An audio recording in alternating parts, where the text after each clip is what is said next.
What is good, y'all? Welcome back to the channel. It's your boy Phil. Today I'm actually in a new truck that I just picked up about 4 or 5 days ago. It's a good truck. I feel like I kind of they got over on me, but for the most part I'm okay with the purchase that I picked up.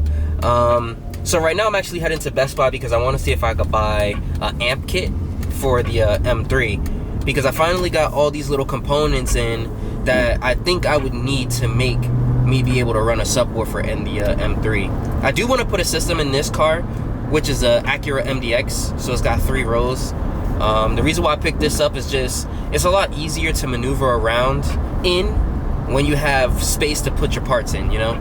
Like, if you know me, you know I always sell things, buy things, sell things, buy things, and it's always kind of hard to fit certain pieces and whatever into my X3. So I got rid of the X3, and Mark, who's MD Interiors, he's the one who bought it. And then I just put a little bit more bread up, and I got this Acura MDX. It's a 2007 black on black.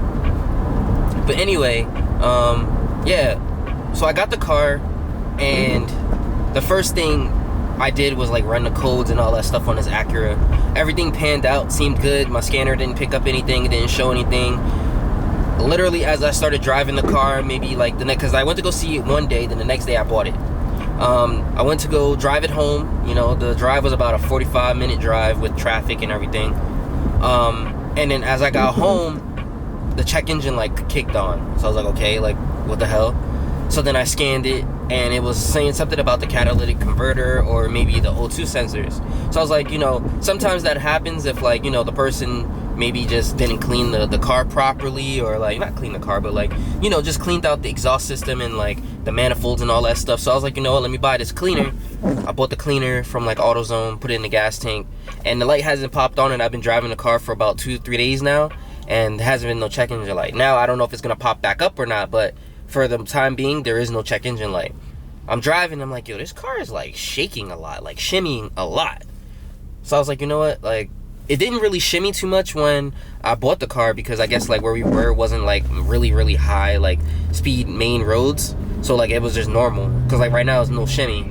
So I ended up buying new outer tie rods for both sides, changed those out because those shits were blown. I'm gonna show you when I get back to the house. I ended up changing those out. The key for the car was like fucked, bro, like fucked. So I had to get a whole new key made for the car. This is all in a matter of like four days, because like I like to get things done, especially for my daily. It's a car that I'm gonna drive everywhere.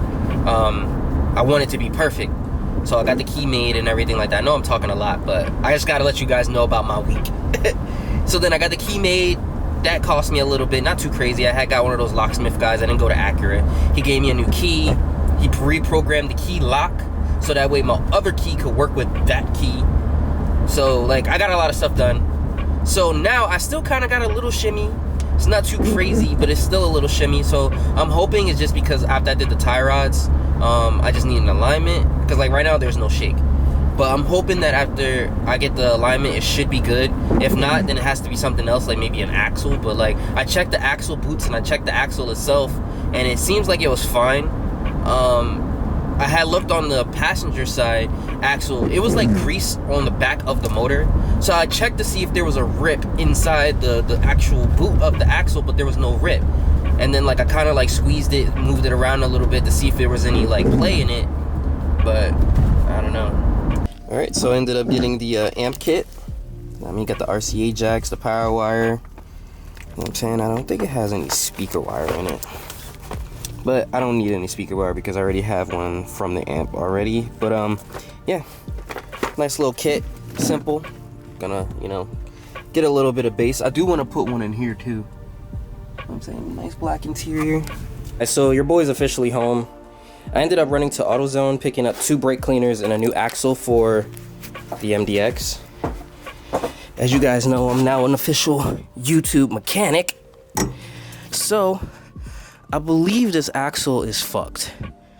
If you guys, I don't know if you guys can see it, but there's green grease all over it. It seems loose. So yeah, I just got it out. As you guys know, I do everything on the floor. I mean, got the essential tools. The handgun is always the best. But I'm about to inspect this to see exactly where it's ripped at, or if it even is ripped. But I'm pretty sure this is no good because I'm pretty sure it's not supposed to wiggle so freely like this. So we're gonna put the new one in there, call it a day. All right, so I was able to knock out this axle job within literally 45 minutes, maybe even less. The old axle is out. I'm pretty sure I showed it to you guys. If I didn't, I'll just show it again. Sorry for the light. Put this up here real quick. But yeah, old axle is out. Wow, y'all not trying to let the gang see the box, not trying to let the gang see the old axle. You know what I'm saying? This one had like green grease all over it. I was able to swap it out, put the new one in. Pretty simple. Just need to grab the jack stand from underneath, lower the car down, take the car for a drive, and see if it fixed the little wobble that I was having. So we had to join the hype of the party and pay all this extra bread for the adult Happy Meal. I just want to see which figurine I got, but from the way it feels like I got some bullshit. So I got this booty figurine. I was trying to get the cactus guy. That's the one I'm trying to get. I don't even want this. Ugh. Polo, you want this? And then they gave Vanessa the same one. Alright guys, so it got a little bit late and I didn't really record as much. So I'm just gonna tell you guys and show you guys exactly what I bought and what I did. It just took me entirely too long to figure out the wires and stuff like that. But I'm gonna just, like I said, break it down because I know on YouTube, there's a couple guys that I've seen on videos that did it. This is where I got the line converter idea from. But because the 328s, the 335s, I believe their speaker systems are different from the E90 chassis M3. I'm just gonna give you guys what I did and it worked for me, and I'm just gonna, you know, show you. So I ordered this LP2 line converter off of LP7-2, I'm sorry, line converter off of Amazon. It's gonna come with a bunch of different, like, you know, wires and plugs, correct? So on here, you have a yellow wire, a black wire, and then you also have this brown wire. The brown wire you're not gonna have to do anything with. This gray and black wire and this white and black wire is actually for the actual speaker. All right, so these are actually gonna come like RCA jacks, but what you're gonna do is just cut them and then tape, you know, put them together to the corrective speaker wire. So I didn't have to use both of them. I only used the gray one. So this white wire with the black, I didn't use. So I just used the gray and black one. The brown, like I said, you don't have to use. The blue is for the remote wire, so you would connect that to the remote wire on the remote wire portion on the amplifier. The yellow is a positive, so you would just you know, put those together with the power wire, and then the black wire is also ground, so you would do the same thing for that. So on the back of the line converter is going to have its own RCA port. With that RCA port, you will plug, you know, the two RCAs into here and then one directly into the back of the amp. So it's kind of the same scenario as if you're doing like a normal amp install. So where it gets tricky is what wire to use when you're doing the actual speaker wire. So I'm gonna remove this and show you guys exactly what I did.